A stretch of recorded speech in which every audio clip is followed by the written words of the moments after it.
selling managed services is really about finding people's pain and providing the prescription to fix the pain. And the biggest pain at this point is all security related, right? I mean, you've got people being hacked everywhere, no matter what size they are. So finding people that are in pain because they're worried about their security or they have compliance issues that they have to meet, finding people in pain because let's say they had a long time IT person on staff and that IT person quit, or they found out that that IT person wasn't doing what they said they were doing, or, you know, they have a lot of downtime. You know, maybe they've got somebody that kind of is just a part-time IT person. It's just kind of the side thing they do and they don't have time to do it. So those are the kinds of pain points that kind of present clients that fit the managed services model. Not every company that's out there fits managed services, and that's one of the things that I think a lot of people maybe don't understand or don't fully grasp, that managed services, in my opinion, is not a fit for every business. So it really comes down to figuring out how to find businesses that fit managed services, so leads, opportunities that fit managed services.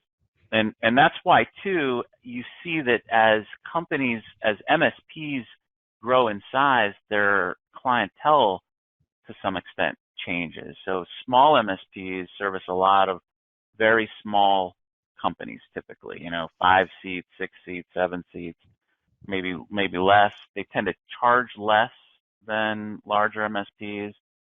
And as they grow, as MSPs grow, they realize that the clients need to be bigger because there's kind of an underlying cost of doing business and offering more services and so forth. So understanding who that good customer is, that perfect customer, helps you to kind of build a list of who's good potential opportunities or potential leads. So, you know, the types of companies to call on and so forth to find people that have those pain points where managed services will fill that gap. And that's, I mean, I'm sure you're finding that exact situation. So, you know, as you raise your prices, a company that's only 5 users can't afford that anymore. You know, that kind of leads you away from those smaller companies, and it's no longer just trying to sell something on price and, hey, this is a cheaper way to keep your IT going, and more about selling outcomes. And, you know, this is the outcome you're getting. You're more secure. Your uptime is better.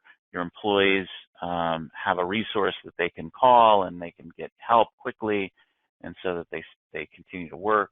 You're able to meet these requirements that are external, like in finance and healthcare and so forth. That's typically that sell. One of the things you definitely can't sell on unless you're very small and again trying to sell just on price, which I wouldn't recommend, is you can't sell because managed services is a cheaper way to do IT. It isn't cheaper, typically more money. And it's more money because these companies aren't doing what they need to do in the first place. You know, if they were doing it the right way, if they were doing their, IT the right way and had a proper security stack and so forth, it probably would be cheaper. But most small businesses are not, they're not in that boat. So overcoming that pushback, I think, is probably in how you're selling it.